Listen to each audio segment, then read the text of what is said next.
गासैनिसिमबो बे समाव बनसुनि जानानै सिबिनाय अननाय खुलुमनाय जासिहरनाय थाबाय। दिनैनि बे प्रेस मिटखौ होनायनि गुबै जाहोनानो जादों गाबोनै अर्थात अक्ट'बर 7 तारिखआव फुंनि 10 बाजिनिफ्राय जोङो मोनसे सेपारेट स्टेट बड'लेण्ड डिमान्डनि इस्यु आरो इन्डिजिनियास बर' पिपल राइट्सनि इस्युखौ लानानै मोनसे जोङो एवेयारनेस प्रग्राम बा मास गेदारिं मोनसे प्रग्राम खालामनो नागिरदों।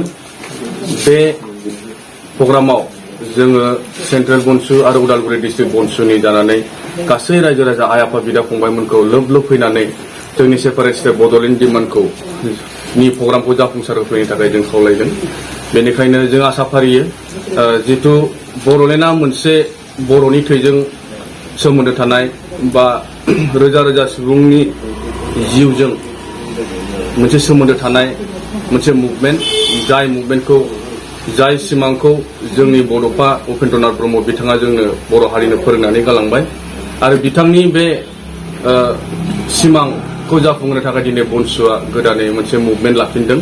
बेनिखायनो बे मुभमेन्टआव रायजो राजानि हेफाजाब नङाब्ला जाफुंसार जानाय नङा एबा रायजो राजा हेफाजाब होआब्ला जोङो दिनै बे प्रग्रामखौ बा सेपारेट स्टेट बड'लेण्ड डिमान्डखौ जोङो मोनफुंनो हाया होननानै जोङो मोनथियो। बेखायनो जोङो गासै आइ आफा बिदा फंबाय रायजो राजामोनखौहाय जोङो गुरैयै खावलायनानै गाबोननि प्रग्रामखौ जोङो जाफुंसार होनो मिजिंथिदों। मोनसे बाथ्रा बुंबावनो नागिरदों। थांनाय 2022 मायथाइनि डिसेम्बर दाननि 7 तारिखआव जेब्ला बनसुआ उदालगुरियाव प्रग्राम मोनसे मास गेजेरारि सेपारेट स्टेट बड'लेण्ड लानो नागिरदोंमोन। बे प्रग्रामावहाय जोङो पारमिसन मोनदोंमोनब्लाबो लास्ट मुहुर्तआव जोङो डिसिआ